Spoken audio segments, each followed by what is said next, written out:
Welcome to the online lecture series of refrigeration and air conditioning. Here is Professor Lakshman Mane. This is a video session on vapor absorption refrigeration system.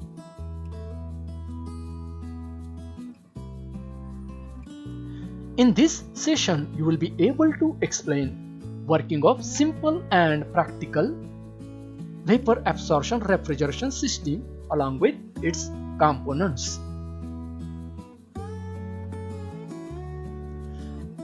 Vapor absorption system has different applications. For example, Electrolux refrigerator, which is used in a medical store to store the vaccines and pharmaceutical products. Vapor absorption water chiller is one of the major application in central air conditioning system, which is used to cool the air at air handling unit by using chilled water, which is produced from the vapor absorption chiller.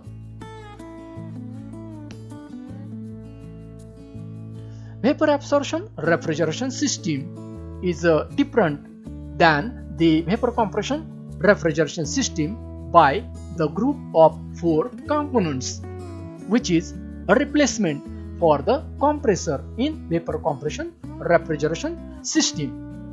So it consists of absorber, which is used to absorb vapor refrigerant in the solvent. Now solvent is also called as absorbent. Pump is used to pump or lift the strong solution of vapor refrigerant in absorbent to the generator. In the generator, vapor refrigerant from the strong solution is separated. Pressure reducing valve is used to return the vapor refrigerant from the generator, which is at high pressure. So by reducing its pressure, it is conveyed to the absorber.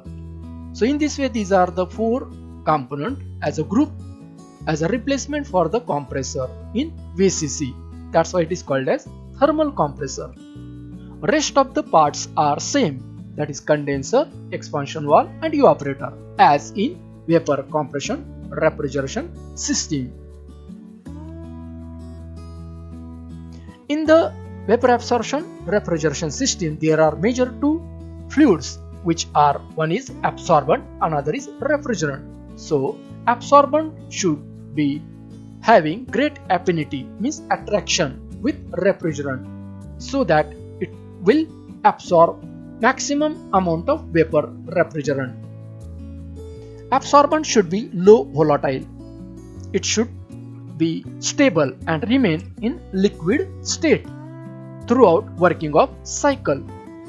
It should have low viscosity in order to reduce the pump work. Refrigerant should be having high latent heat. It should be having high solubility at low temperature. Refrigerant should be chemical stable in a nature. Let us see simple aqua ammonia vapor absorption system. So here in this system, absorbent most of the time is used as a water, because water can absorb 1000 times of its own volume of ammonia vapor. Refrigerant used here is ammonia. Solubility, because solubility of ammonia at low pressure and low temperature is higher. In this solution, that is strong aqua ammonia solution, means it contains more ammonia, and weak aqua ammonia solution means it contains less ammonia is used. Generator heat source can be used as a oil, petroleum, steam, heater, waste heat from process industry. Cooling water can be used from the external source like river, canal, lake, and fawn, etc. This is the schematic of simple aqua ammonia vapor absorption system. So as usual, here are the components: condenser, evaporator, expansion valve, and 4 sub-components, that is thermal compressor, generator, absorber, pump, and pressure reducing valve. Here ammonia as a refrigerant, water as an absorbent. So here let us start. So here from the expansion valve, low pressure liquid ammonia is coming to the evaporator. So here this liquid refrigerant ammonia absorbs the heat from the evaporator space and is converted into vapor refrigerant. Thus in turn cooling effect is produced in the evaporator space. This vapor refrigerant goes to the absorber unit, where this vapor refrigerant is absorbed in water. Thus it forms strong solution of aqua ammonia. It is pumped by using pump to generator. Thus it becomes high pressure strong solution. This high pressure strong solution is heated by using heating coil or any other external heating source. Thus vapor refrigerant are separated of the ammonia. These are going to the condenser, and water plus some traces of ammonia plus water, that's why it is called as weak solution. It is returned to the absorber through pressure reducing valve. Here this high pressure ammonia vapor, which is coming out from the generator while passing through the condenser, is rejecting heat to the cooling water, which is used here as an external source. Thus high pressure vapor ammonia after rejection becomes high pressure liquid ammonia. This liquid ammonia refrigerant is passed through the expansion valve. Thus its pressure and temperature are reduced to low pressure and low temperature liquid ammonia, which comes at the evaporator, and cycle is completed. This cycle is continued till the desired temperature at evaporator space is reached. So in this case COP is a ratio of output divided by input. Output is a cooling effect produced, means heat absorbed, that is QE. Input to the system is generator heat, that is QG, plus pump work, that is QP. In actual case, practical aqua ammonia vapor absorption system is used. In that, along with basic components, additional parts are added in order to improve the economy of the system and functionality of the system. Say analyzer, rectifier, heat exchanger, which is also called as subcooler. One more heat exchanger is used, receiver. Remaining parts are as it is of the last type. So let us see here.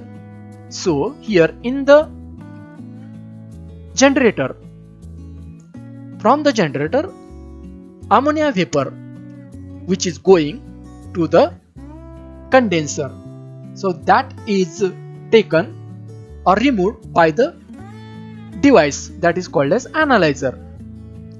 So it is necessary to remove any moisture from the ammonia vapor before entering the condenser. So the analyzer performs the work of removing moisture from the ammonia vapor leaving the generator. Now this analyzer consists of series of trays mounted over the generator, and it acts as open type heat exchanger.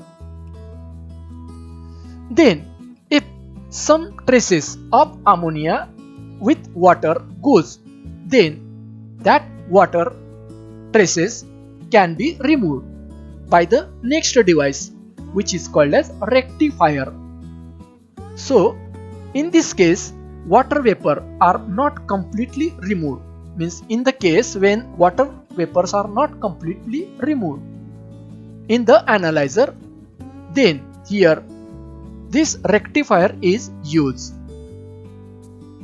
So it cool further ammonia vapor leaving the analyzer so that remaining water vapor are condensed, and these are again sent to the generator.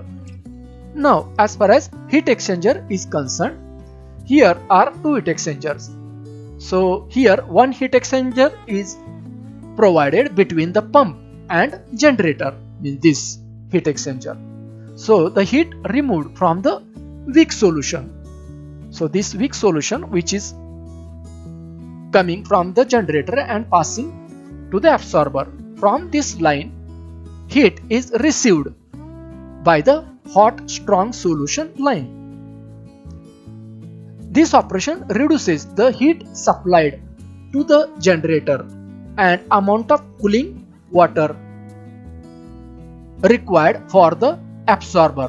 Thus, economy of the system is increased by using this heat exchanger. That is heat exchanger 2. Similarly, one more heat exchanger is introduced here, that is between condenser and evaporator. In this heat exchanger, the liquid refrigerant leaving the condenser in this line is subcooled by the low temperature ammonia vapor from the evaporator. So in this, liquid is subcooled, which is passed through the expansion wall. It helps in reducing the temperature of the liquid ammonia which is approaching the expansion wall, so that an increased refrigerant effect is obtained in the evaporator. So in this way, economy of the system is improved. Rest of the operations are similar, like simple aqua ammonia system, means this low pressure ammonia vapor is going to the absorber, is absorbed, thus form strong solution. The strong solution goes to the generator. Then from the generator, ammonia vapors are removed. These ammonia vapors are going to the condenser. Here heat rejection takes place. Liquid ammonia is formed. This liquid ammonia is collected in liquid receiver, and then it is expanded in expansion wall and then sent to the evaporator. So in this way, this cycle is completed of practical aqua ammonia vapor absorption system. Now in this case, here output, that is cooling effect, that is QE, and input is QG, means heat generated at the heat provided at the generator, also pump work. So COP of this system is also ratio of QE divided by QG plus QP. We can have difference between vapor compression and vapor absorption system with these points. Vapor compression system, in that medium of heat transfer is a refrigerant. In case of VAS, medium of heat transfer is refrigerant and absorbent. VCC is mechanically operated system because it has compressor. In vapor absorption system, compressor is not present. There is a generator. That's why it is called as heat operated system. As compressor does work on the refrigerant, here high grade energy is used. And in case of vapor absorption system, generator is used. That is a source of heat which is low grade energy. VCC is less bulky. VAS is more bulky in nature. As the moving parts of the compressor in VCC, there is more wear due to friction, while in case of VAS, there is low wear. In case of VCC, more chances of leakage of refrigerant. In VAS, chances are less. COP obviously of VCC is more or high than the vapor absorption refrigeration system.